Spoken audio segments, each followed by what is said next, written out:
Are you ready to do this? Absolutely, I love it. What's up, man? What's your name? Tyler, are you ready to crush somebody? Any freshmen in the house? Where you at?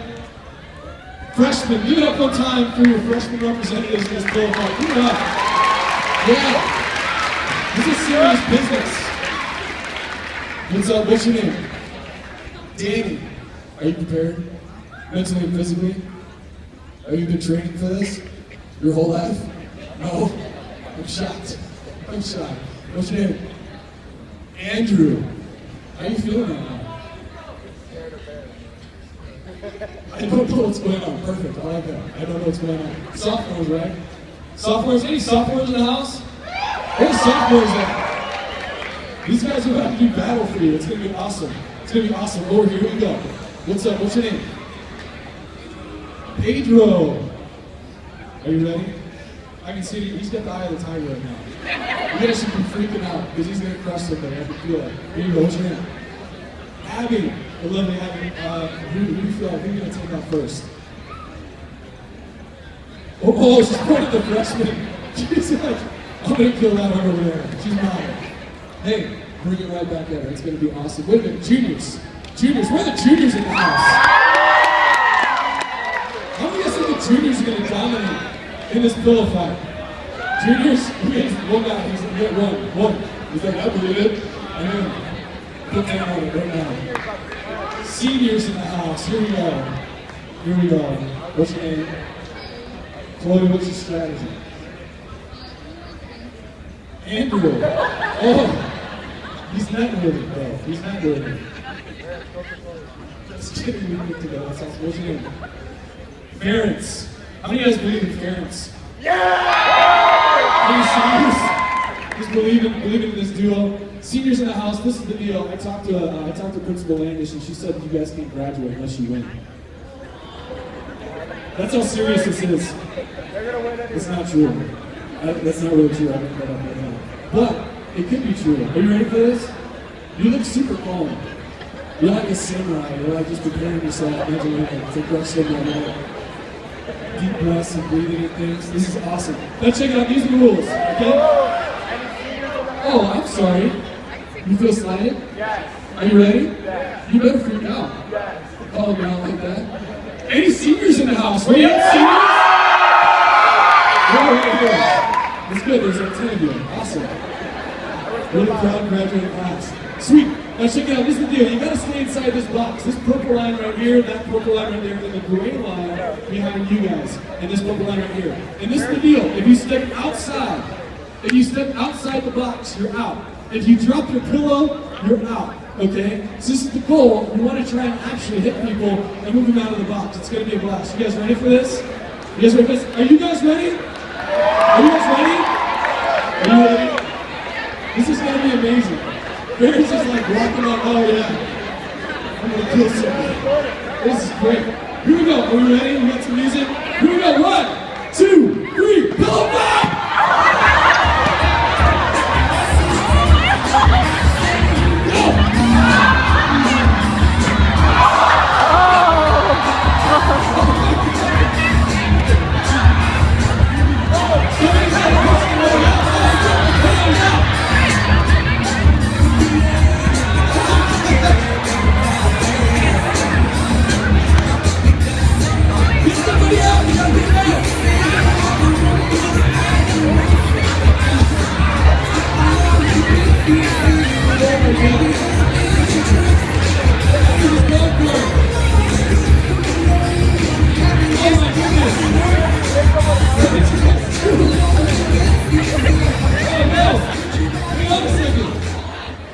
Hold on a second.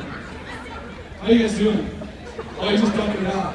That's awesome. Hey, give it up one time for our pillow fighters.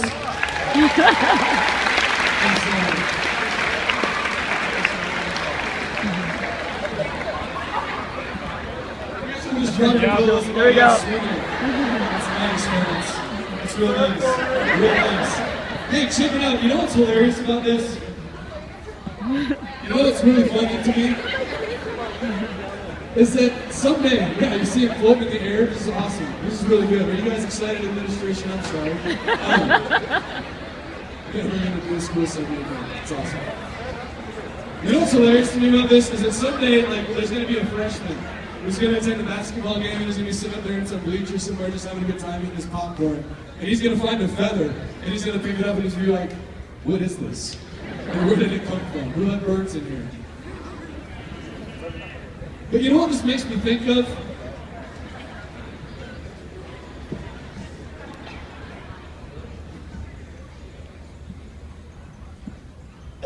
You know what this makes me think of? Is that a lot of times in life, something starts out as just a bunch of fun, and we start swinging at each other with our words, and before we know it, we've created a huge mess. We've tapped into an insecurity or an element of someone's story, and we've exposed it, and we've taken a mess that maybe previously was contained, and we push it outside the lines. And years down the road, they look at themselves or see themselves in the mirror in a certain light, or struggle with those same insecurities, and they look at what's going on inside of them and they wonder, how did that get there? And where did that come from? How did it show up? It makes me think about a girl that I went to elementary and junior high with. Her name was Shirley Secord. And Shirley was a socially awkward kid at best. She wore the same clothes to school almost every day. Basically, never was clean. And she didn't know how to interact with other people.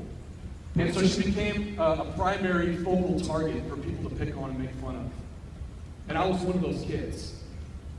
We would pick on her, make fun of her, kind of jab at her with our words. We would take her mess and we would spread it out for everybody to see.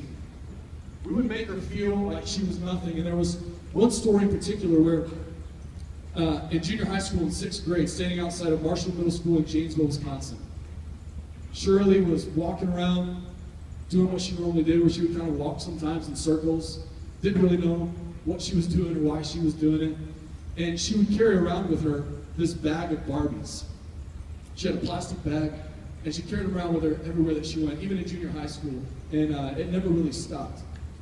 But she's walking around with her bag of Barbies and singing to herself, talking to herself, doing all kinds of things that every other kid just saw and thought, man, that girl's really weird. And because my security as a young man was built on getting laughs from my friends and thinking that my friends liked me and thought more of me when I could put somebody else down, I ran up behind her that day after school and I grabbed her bag of Barbies. I just took it from her right out of her hand. And I ran over to a window well. It was about like 10 feet deep because it went down to the basement from like the ground level down into the basement. And I threw the Barbies over the edge. And I watched Shirley stand at the edge of that window well and bawl and cry and scream while my buddies laughed because they thought it was funny. And that day, one of my teachers grabbed me outside of the school and she pulled me to the side and she asked me, Connor, why do you feel compelled to do that to Shirley? Do you have any idea what her life is like? And I don't know if my teacher was really supposed to tell me all the things that she told me that day, but she informed me that, you know what, Shirley is homeless. Shirley lives in her car most of the time, and then when welfare check comes, her family stays in a motel for maybe a week and a half until the money runs out, and they go back to living in their car. Her parents are drug addicts. They would rather feed their addiction than take care of their daughter.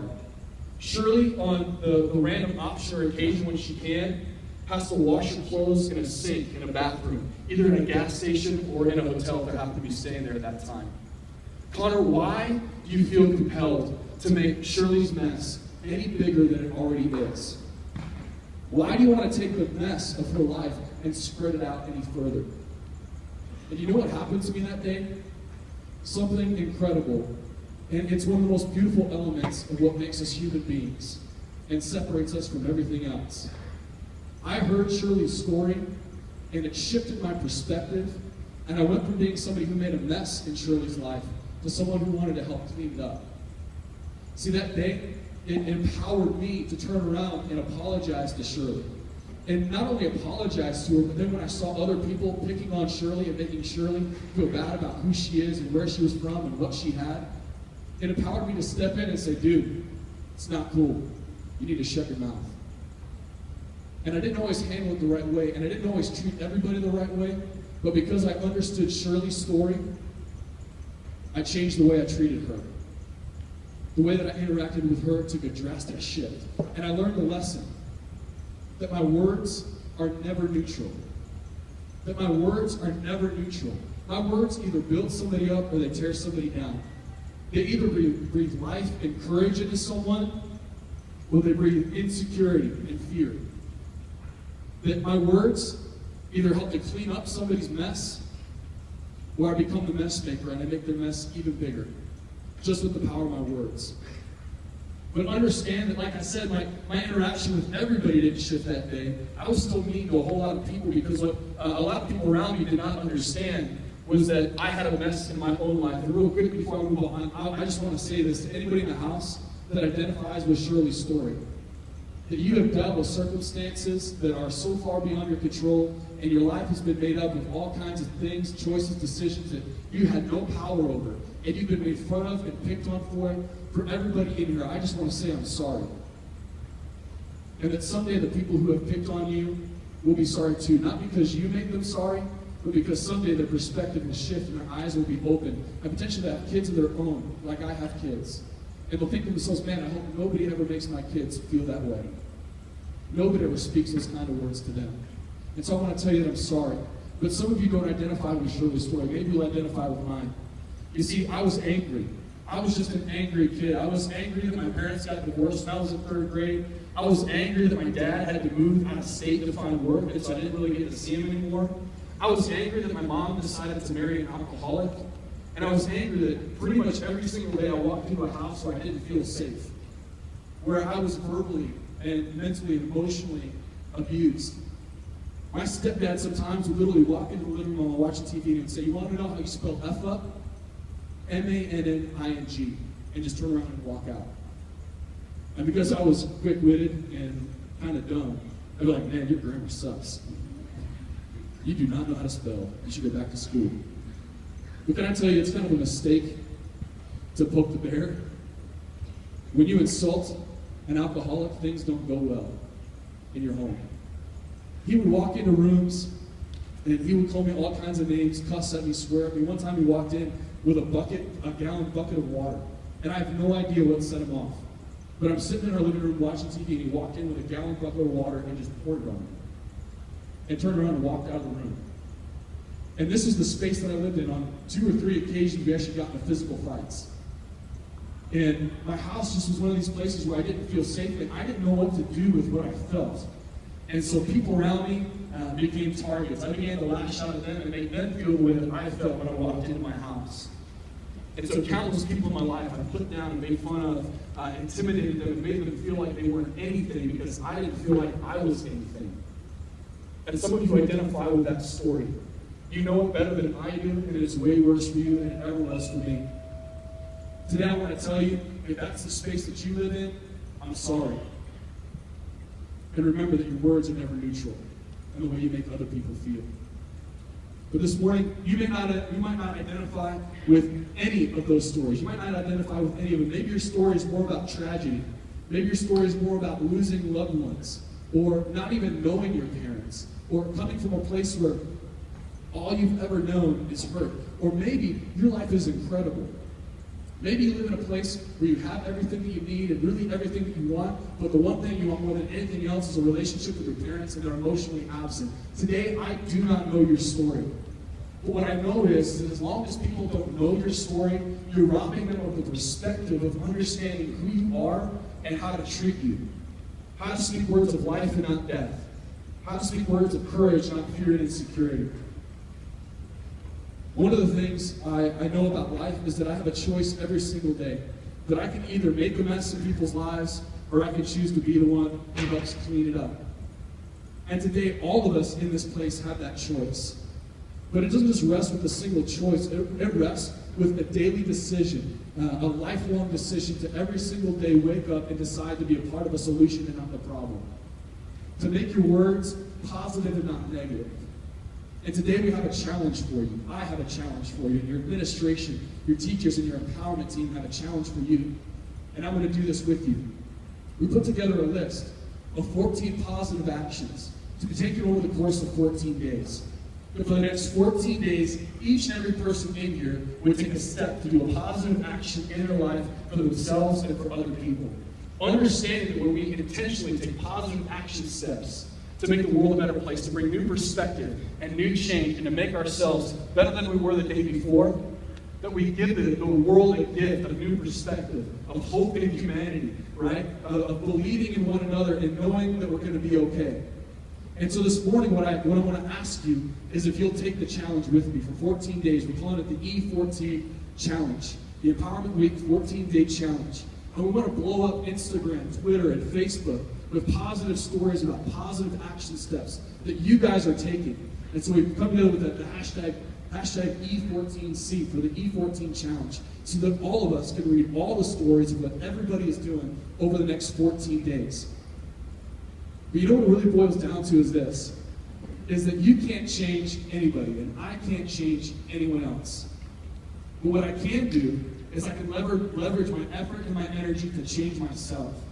And so it's not really about, you might change the culture of your school and the culture of your town, and you might alter a little bit teenage culture in the world around you, but ultimately this challenge is about changing you. And so what I'm going to ask you to do, is to commit to the next 14 days of taking this challenge. And in a moment, I'm going to ask you to stand up if you'll take that challenge with me. If you will decide for the next 14 days, and they're all simple, they'll all take a few minutes of your day.